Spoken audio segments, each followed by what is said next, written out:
Hey everyone, my name is Shauna Kane. I'm a C15 student at the Presidio Graduate School Seattle campus. Today we are going to be interviewing Amanda Joy Ravenhill with such pleasure. So I'll read Amanda's bio and we'll get into some Q&A. Ravenhill is an active member of the international community focused on addressing imminent global challenges. She previously held the role of Executive Director of Project Drawdown, a comprehensive plan to reverse global warming.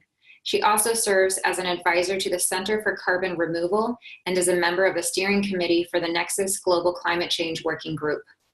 Other positions she has held include lecturer at Presidio Graduate School, teaching the Principles of Sustainable Management course, co-founder of the Hero Hatchery, a climate activist fellowship program, Business Partnership Coordinator at 350.org, and AmeriCorps Sustainable Communities and Education Fellow. Ravenhill is driven by her experience living and working internationally, as well as her enthusiasm to integrate art and science. She lectures and speaks publicly on such wide-ranging topics as biochar, regenerative design, carbon drawdown strategies, mindfulness, and systems thinking. She is deeply inspired by the life of Buckminster Fuller and his goal to make the world work for 100% of humanity in the shortest possible time through spontaneous cooperation without ecological offense or disadvantage to anyone. So Amanda, thank you for being with us today, and please tell us about your Presidio cohort and program. Yeah, sure thing. So I started Presidio in 2009 here in San Francisco. And I was part of C10, the 10th cohort to join. We were a group of 70 and actually met my husband in that cohort and many of my dear friends. I think 3 of my bridesmaids were all Presidians, so yeah. Nice. Excellent. Well, I have several questions on how Presidio has impacted your journey, which I hope we can get to later on in our interview. But you're doing really amazing work, and I'd love to spend some time hearing about what it is you're doing now with Buckminster Fuller Institute and the journey, the sort of career journey you've taken with your Drawdown and the other projects that you've worked on. Great. Excellent. Yeah, so I currently hold the position of Executive Director at Buckminster Fuller Institute, which is a total dream. I actually just first started reading Buckminster Fuller while I was at Presidio, and it just spoke to me so clearly that there was kind of a different way of understanding the world. We learn a lot about systems thinking and talk about it a lot at Presidio, and I think Buckminster Fuller was just like one of the greatest minds of actually really going all the way with being what he called a comprehensive anticipatory design scientist. And so now we're continuing that work. It's very much like an evolving discipline, although it's more of like an omni-discipline because it talks about moving over over-specialization.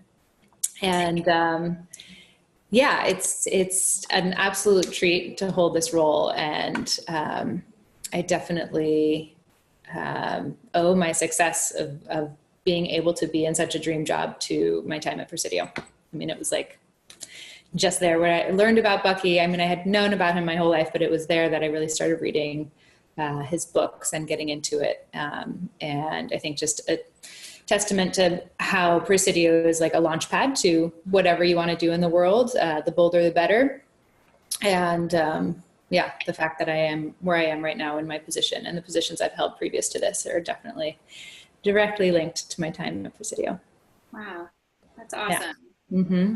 Can you tell us about what work you're doing at the Buckminster Fuller Institute?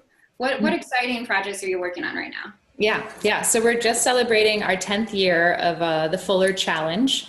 So for the last 10 years, we've been giving out an award of $100,000 a year to the most holistic strategy that we can find in the world. So these are projects that are solving multiple grand challenges or crises with a single intervention.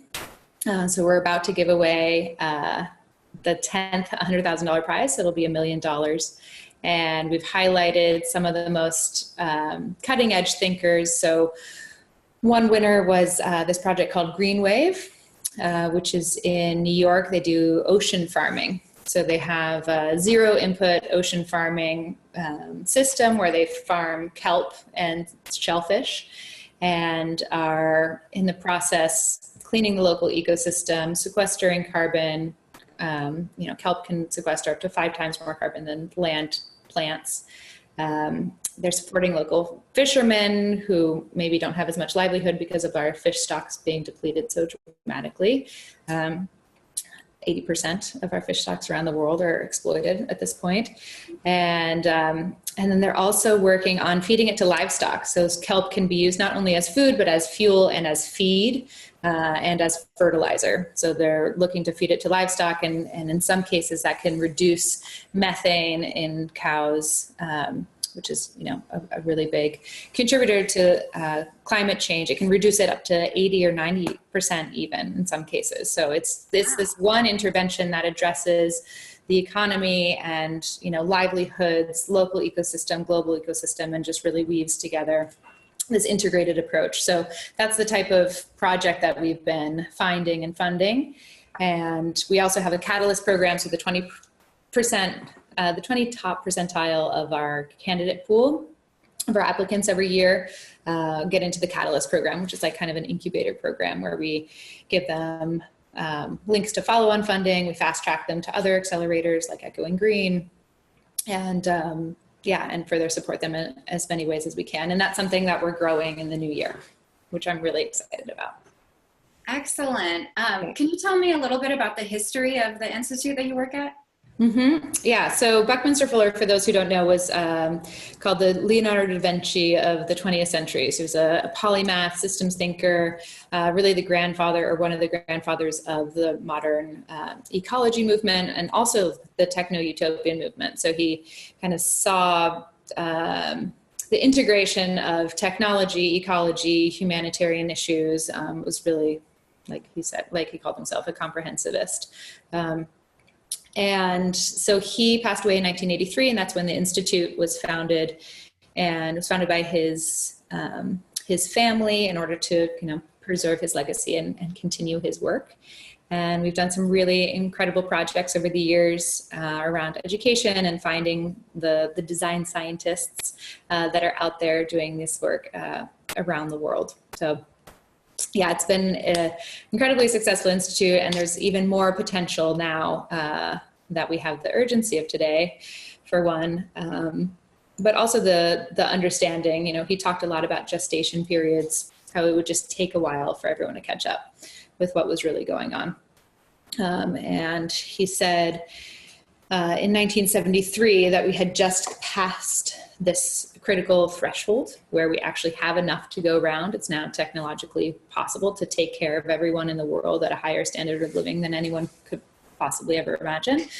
And because of that, it no longer has to be a you or me world where I can only profit at someone else's expense, but that we can actually all profit together and find true wealth together. So moving from a you or me understanding, which is the basis of so much conflict and war, and the basis of our economy and a lot of our government and a lot of our religious systems. He said it would take about 50 years for that to crumble and be built on this new paradigm of you and me and enoughness and abundance and the ability for us to have win-win, against essentially move from the win-lose game to the win-win game. So 1973, 50 years later, we have about 5 or 6 years till everything crumbles and gets to be rebuilt. But it's already all happening. A lot of the rebuilding is happening. So it's really fun to carry that message and to bring people along and, continue that work. What I really love about your TED Talk, which for viewers, if they haven't seen it, they should definitely check it out because it was really inspiring, was just the approach that I think is missing in a lot of climate change conversations, which is one of possibility and hope, and having a positive outlook, seeing all of the realities that do exist and being generated to take action from that place. Mm-hmm. So I just really appreciate that approach with your work. And I think that it's something that the world is very hungry for right now. Mm-hmm. Yeah. So with that being said, what would you say are some of the biggest challenges that we're facing? If you ruled the world, what are the top 3 things that you would work on?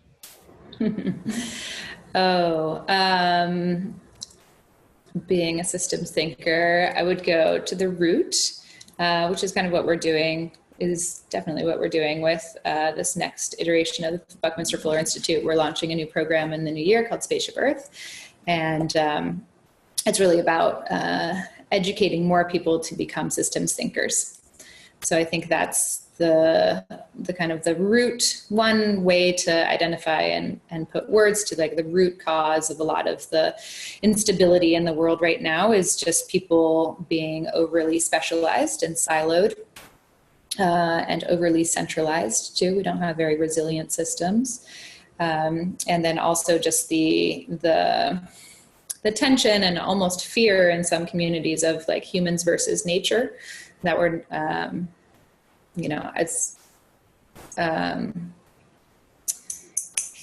it's about us co-evolving with nature. So if anyone is curious to learn more about that, the whole regenerative design and development movement has some really good books and videos around that. But it's instead of just like affiliating with nature or even mimicking nature or even tending to nature, it's really like being a part of and regenerating with nature. So I think that kind of root of systems thinking and paradigmatic shift level work is the only thing. Like if you want to stop war, you have to stop the causes to war. You can't just take away the guns. So that's the work that we're doing. And then obviously climate change is like the trump card. If we don't deal with that, everything else will crumble, which is actually how I got into the work that I'm doing now. I was working in Bolivia and doing fair trade handicraft export work and working on poverty alleviation and women's empowerment there. And it was like a dream job. I got to design and use all my creativity skills and work with these great people, these great artisans, and these 1,000-year weather events kept on happening. And literally the like foundations of their homes were being swept away.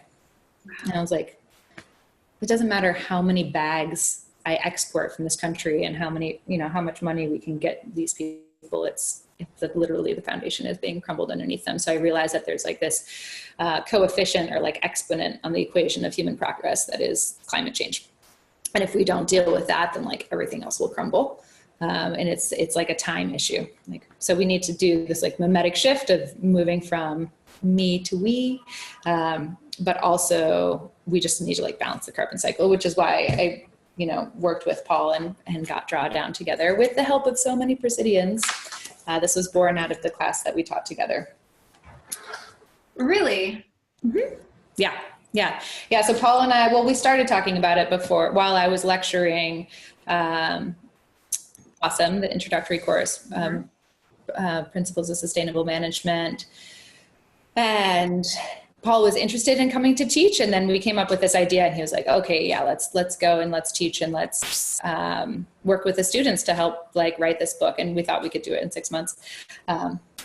4 years later, it was published, but the original research and work for the book was done by 2 different classes at Presidio, and Awesome.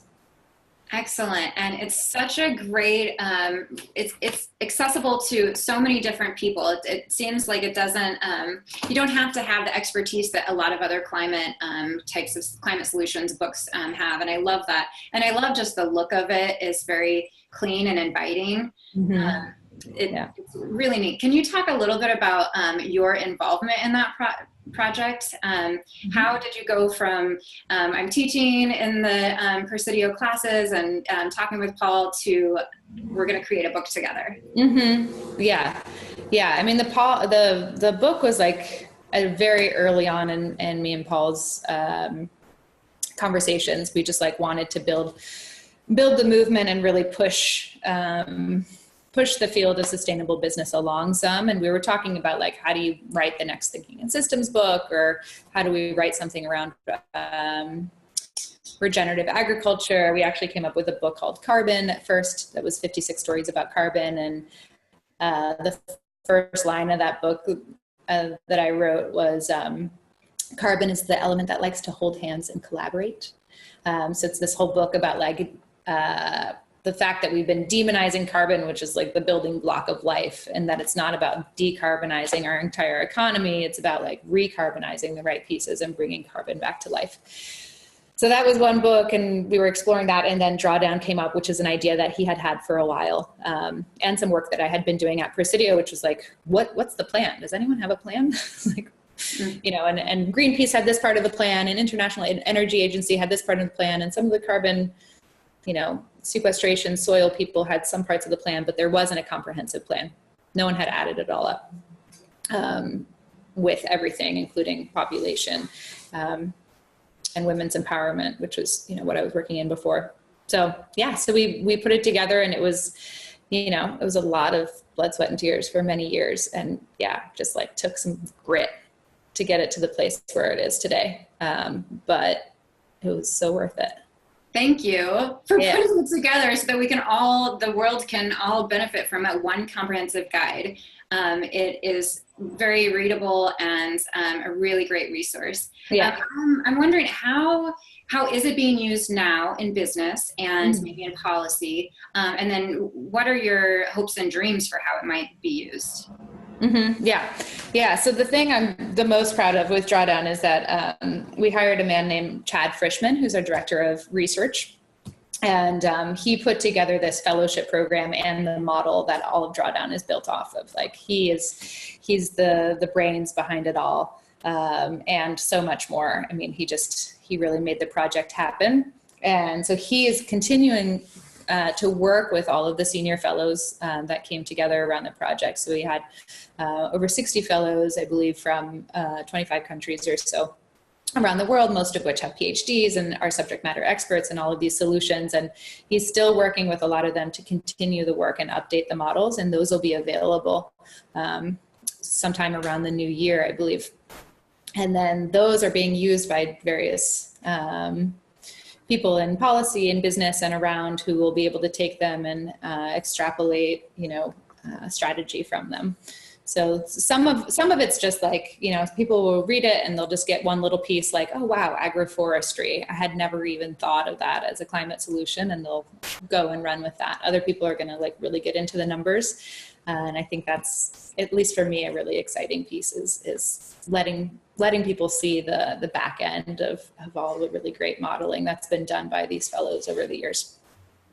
Fantastic. Yeah. And there were some surprises for me in reading it about some of the levers some of the most important levers for creating change. Not surprises so much in their impact, but in its relation to climate change, such as girls' education. Yeah, that's a powerful one. Yeah. Great. Well, I would like to know more about your experience as a Presidio graduate student. You talked a little bit about how it has influenced your personal and professional life. And I'd like to know how did you choose Presidio Graduate School? Yeah. So after my experience in Bolivia, I realized that like as big as my ideals were, I really needed to understand really the language of the world, being business and you know, accounting, marketing, finance, leadership, all of the things that we learn at Presidio. And so I started looking across the world really at different MBA programs that had a more integrated, holistic approach. And yeah, I still remember the day I found the Presidio website and it's like, they're like these words out of my mouth. It was just like total alignment. And that was probably 3 years before I applied. And I just got in touch with the academics department or the admissions department. And they said that I would probably need a little bit more experience before coming. So I did had a couple other positions before I applied. And yeah, I applied to a couple other schools and it was just the right one. Yeah. What do you think that it is that's different about Presidio compared to other business schools or other maybe sustainability oriented schools? I mean, definitely the fact that it's integrated into every single class. It's not just like some add-on, the fact that it's always been integrated from the beginning. The faculty, I mean, the curriculum and everything is just so well organized, and yeah, it's just like talent attracts talent.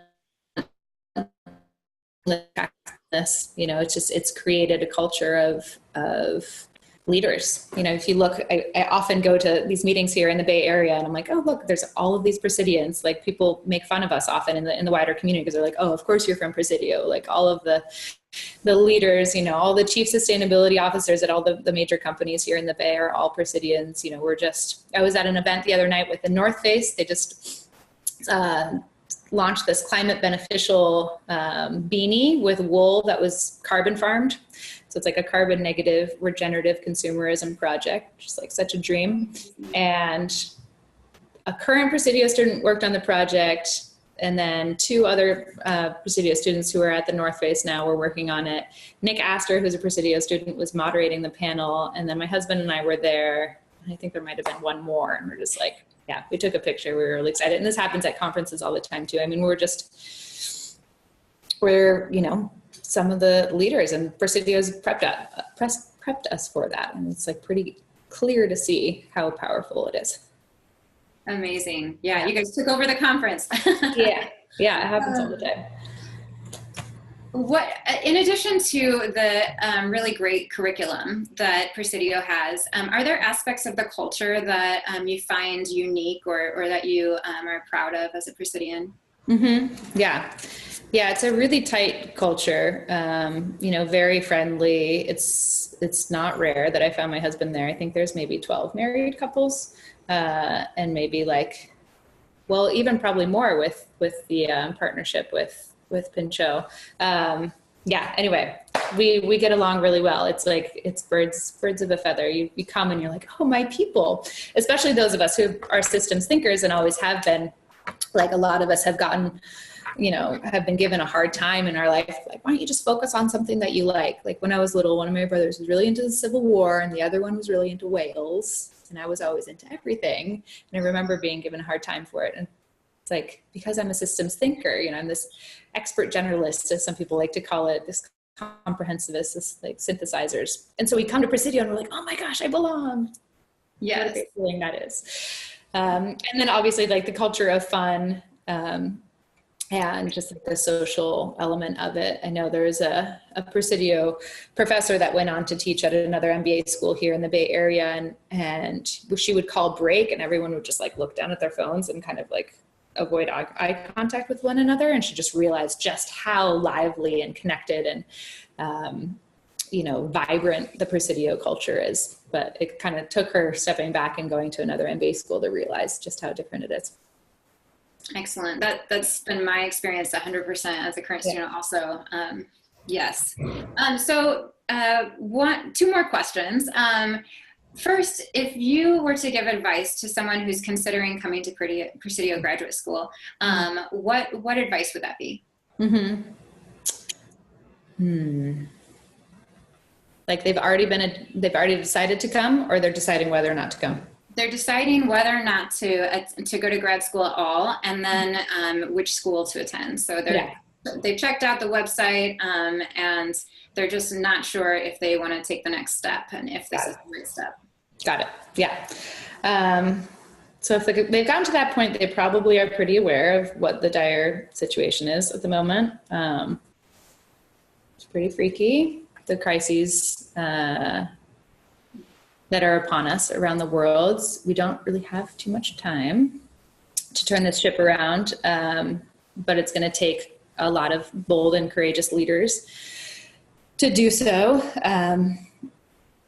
And yeah, it's touch and go. The future is touch and go right now. And like, we all need to step up and like step into our most powerful selves that we possibly can. And Presidio is like, at least for me and dozens, if not hundreds of other people I know that have been through the program, like it makes you your best self so that you can do that, so that you can create the best future possible. And it's really all about like what you put into it. You know, if you're skeptical of it and you come in skeptical and you don't open yourself up to it, then like you're not going to get a lot out of it. But if you come in and you act as like your most bold and vulnerable self, as we like to say, then I think there's nothing that can stop you. If you go through the Presidio program, you can, like, it's a launch pad to do anything. You can connect with anyone in the movement through being a Presidio student, through the alumni network. And yeah, like, it's basically up to you. If you like dare to step into this and actually try to save the world, which we can actually do, no joke. Yeah, do it. Go to Presidio. Beautifully said. Thank you so much. Okay, one final quick question. One word, if you could break Presidio down into one word, how would you describe it?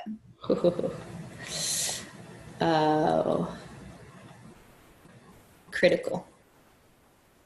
Yeah, I think it's critical for the world that Presidio exists and that the people that are coming through it learn everything that they need to know in order to shepherd humanity through this critical transition time. Absolutely. Without losing too much more. Yeah, it's critical. I mean, this is the breath of the planet. We're doing CPR right now, and we need all of the compressions and breaths that we can get. Excellent. Well, thank you so much for your time and sharing your story. Is there anything else that you think that we should know that I didn't ask? Or resources that we should look into as well? I know you have a plethora of great muses and resources. Yeah. Oh, I'll just do a plug for my singing group. Me and two other Presidians are part of a singing group. We're called the Sea Stars. And there's 5 of us, and we rewrite pop songs about sustainability. And you guys should all listen to our latest single, No Oil, which is to the tune of Royals. It's about no oil and solar and honeybees. It's really cute. Amazing. Where do we find it? Go to theseastars.org. And on that page, actually, there's a bunch of really great resources for further reading and changing your habits and changing the world. Awesome. All right. Well, it's been such a pleasure. Thank you so much. And keep up the good work. Let us know as current students how we can support you. And thank you again. Yeah, of course. Thanks so much. Okay. Bye, Amanda. Bye.